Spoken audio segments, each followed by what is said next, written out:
Selamat malam, selamat berjumpa dengan kita, Kusnadi, asli dari Cianjur, Jawa Barat.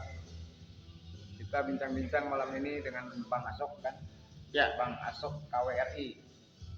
Kalau yang di FB kan, Bang Asok KWRI dari Kalimantan Barat, Kabupaten Bongkayang ya. Baik. Dari organisasi Akar Rumput kan? Ya, Aliansi Masyarakat Akar Rumput ini bagian daripada tatanan kenegaraan kita. Ya. Terus kira-kira apa yang kita? Kalau saya kan dari Sunda ya, Jawa Sunda. Barat. Nah, Baik. masuk di Kalimantan Barat dari tahun 2018 bulan 2. Berarti jalan 3 tahun ya. 3 tahun. 3 tahun. Makanya saya merasa tertarik setelah saya bekerja di salah satu perusahaan yang memang perusahaan itu tidak taat dengan aturan yang dibuat oleh pemerintah, termasuk aturan yang dibuat di dalam Undang-Undang Ketenagakerjaan, Undang-Undang Nomor 3 tahun 2003, Undang-Undang Nomor 13 tahun 2003, dan tentang Serikat Pekerja, Serikat Buruh. Pekerja, Serikat Buruh ya. Undang-Undang Nomor 21 tahun 2000 tentang Serikat Pekerja, Serikat Buruh. Maka dari itu pentingnya kita berserikat bukan apa-apa untuk membela hak-hak buruh, kaum buruh yang tertindas. Itu Bang. Membela hak warga negara sebagai katakanlah serikat buruh gitu, sebagai pekerja ya, kuli ya, gitu aja. Ya. Mau kuli apapun juga kan, yang penting buruh lah. Buruh ya, sama aja ya. Sama aja. Kita kembali kepada kelanjutan yang tadi, Mang. Kebetulan kita membahas ini organisasi kita nih, Ya. Serikat Buruh, Serikat Buruh SPSP ini ya, Pelika nih, Pejuang Katulistiwa ya. Ini merupakan bagian daripada warga negara Republik Indonesia itu harus dijamin di dalam hukum, Ya kan, ada kepastian hukum. Ya. Kalau saya mengacu pada Undang-Undang Presiden Republik Indonesia ya. Undang-Undang Nomor 21 Tahun 2000 ini tentang Serikat Pekerja dan Serikat Buruh. Ya. Di dalam undang-undang ini sudah jelas ya. Ini diputuskan oleh Bapak Presiden bersama DPR ya, bersama pemerintah. Tentu ini menjadi suatu pertimbangan kita sebagai warga negara, sebagai pekerja buruh, katakanlah kuli. Nah, kita lanjutkan kembali ke hal kita tadi. Untuk syarat menjadi anggota buruh itu apa sih? Jadi gini Bang, jadi lahirnya Undang-Undang 21 tahun 2000 tentang Serikat Pekerja, Serikat Buruh. Jadi Undang-Undang Serikat Pekerja, Serikat Buruh ini jadi organisasi serikat, bukan kayak organisasi partai politik. Soalnya organisasi serikat ini dibentuk oleh buruh untuk buruh, kan gitu. Dibentuk oleh buruh untuk kesejahteraan. Itu kira-kira syaratnya itu apa supaya bisa masuk itu kawan-kawan ini. Jadi maksudnya dibentuk serikat ini kita bukan untuk mengacu perusahaan ya. Jadi sebelum kita masuk ke serikat buruh atau sebelum kita membantu serikat buruh harus tahu apa maknanya, apa kan hasilnya, apa manfaatnya berserikat ini, kan gitu. Jadi perlu kita pahami untuk membantu serikat bukan untuk mengacu perusahaan, bukan untuk mengacu atau mengolok perusahaan. Yang jelas, membentuk serikat ini membentuk kebersamaan antara buruh dan buruh. Kebersamaan antar buruh dan buruh yang bekerja di suatu perusahaan. Terus untuk syarat untuk menjadi anggota. Syarat untuk menjadi anggota, apakah KTP atau ada identitas lain gitu. Menurut Undang-Undang 21 tahun 2000, kita untuk membentuk serikat minimal ada 15 orang anggota minimal untuk membentuk serikat, termasuk untuk membentuk PUK ya, PUK, pengurus unit kerja di dalam perusahaan itu. minimal 15 orang. Adapun persyaratannya mudah sebenarnya, Pak. Apa tuh salah satu? Cuman KTP aja. KTP, lalu kita KTP dicetakkan, nanti didaftarkan, langsung dilaporkan supaya dicatatkan di dinas ketenagakerjaan di kabupaten kabupaten atau provinsi provinsi atau pusat ya. atau pusat gitu ya. Jadi semua buruh itu supaya tercatat di pemerintahan. Jadi segala permasalahan yang terjadi atau segala tindakan yang tidak sesuai dengan peraturan perundang-undangan di dalam satu perusahaan, jadi kita bisa nuntut secara hukum. Itu Bang maksudnya. Ya. Maka perlulah dibangun serikat. Serikat ini dipertimbangkan atas dasar-dasar hukum ya. Ya, pasal 5 ayat 1, pasal 20 ayat 2, pasal 27 dan pasal 28 ya tentang Undang-Undang Dasar 1945 sebagaimana telah diubah di dalam perubahan pertama tahun 199 ya. Ini salah satu pertimbangan hukumnya. Nah, ketika ada bermasalah di suatu perusahaan, bagaimana tindakan kawan-kawan sebagai salah satu pengurus Pelika nih? Serikat buruh. Kita sesuai ngacu ke Undang-Undang Cipta Kerja. Jadi apa hak dasar buruh di situ yang merasa tidak terpenuhi oleh perusahaan, kita tuntut sesuai aturan perundang-undangan.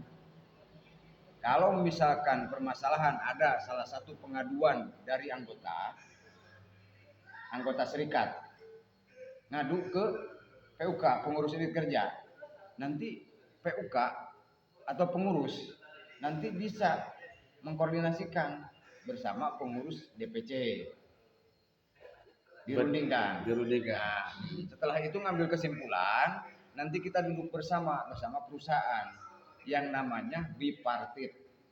Bipartit apa itu? Bipartit itu penyelesaian permasalahan antara serikat buruh atau perwakilan serikat buruh dengan pihak perusahaan.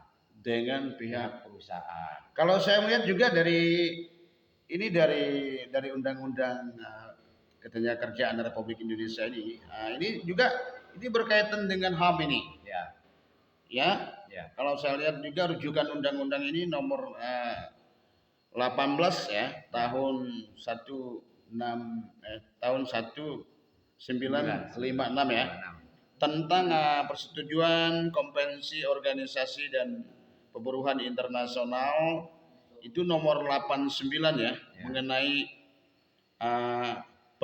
berlakunya dasar daripada hak untuk berorganisasi dan untuk berunding bersama dengan lembaran negara ya. Ini berkaitan dengan lembaran negara di tahun 1956 ya, nomor 42 ditambahkan dengan lembaran negara nomor 150. Artinya ini kan berkaitan dengan HAM. Apabila misalnya perusahaan tidak membayar gaji atau pesangon atau jaminan sosial atau jaminan kesehatan atau jaminan hari tua buruh, ini gimana nih tindakan hukumnya? Apakah negara mempersiapkan ruang pengadilan? Ada, cuman mekanismenya kan seperti ini. Jadi dikala kita ada salah satu buruh yang tidak terpenuhi hak-haknya, nah nanti dirundingkan secara bipartit dulu antara pihak perusahaan sama pihak buruh atau perwakilan buruh, yaitu serikat. Nah, dirundingkan, 1 kali tidak selesai, 2 kali tidak selesai dengan pihak perusahaan, namanya bipartit, ya gitu. Kalau tidak selesai dengan bipartit, nah kita wajib mengadukan ke Disnaker, Dinas Ketenagakerjaan Kabupaten. Nah, di situ diadakanlah tripartit. Ya, yang namanya tripartit berarti satu dari pihak perusahaan, nanti Disnaker memanggil pihak perusahaan, begitu. Nah, dan pihak buruh atau perwakilan buruh. Nah, 1 kali tripartit tidak selesai, 2 kali tidak selesai, 3 kali tidak selesai. Ketiga kali tidak selesai, apa tindakan? Nah, tindakan dari organisasi yang sudah dibentuk. Ketiga kali tidak selesai. Karena negara mempersiapkan ruang pengadilan khusus. Ketiga kali tidak selesai perselisihan antara perusahaan bersama buruh, pihak Disnaker harus memberi surat rujukan kepada pengadilan, ditujukan kepada pengadilan. Pengadilan PHI sendiri pengadilannya, bukan pengadilan negeri. Pengadilan PHI, pengadilan hubungan industrial. Kalau di Kalimantan, kalau kan di Kalimantan Barat cuma ada satu di Pontianak. Di Pontianak. Bisa mengajukan legal standing bisa kita ada masalah dan pihak perusahaan itu tidak mau menyelesaikan. Ya, termasuk kan di situ nanti dicantumkan dari pihak Disnaker menyantumkan bahwa sudah ada penyelesaian misalkan atau sudah dirundingkan secara tripartit tapi tidak selesai. Jadi mohon ke pengadilan, mohon penyelesaian. Gitu. Oke, selama ini ada nggak buruh yang mengadu kepada salah satu organisasi kita ini? Ada. Salah satunya ada. Sudah selesai nggak? Sudah. Terus siapa yang menang? Buruh lah tetap. Buruh gitu. Tetap buruh. Jadi kita kan tuntutan buruh ini bukan tuntutan perorangan atau bukan tuntutan pribadi. Jadi masalah hak buruh. Masalah hak buruh harus ada kejelasan. Ya, jadi kan selama ini jadi buruh udah memahami apa kewajiban buruh ke perusahaan.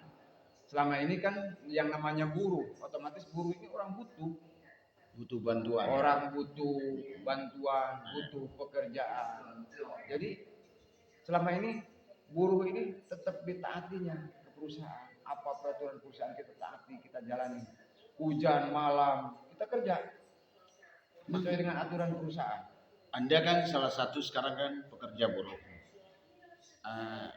Misalnya pemberhentian dari pensiunan itu dari umur ini katakanlah kita bekerja 30 tahun itu masa kerja kita di perusahaan itu berapa lama? Masa kerja di perusahaan itu tergantung peraturan perusahaan PP.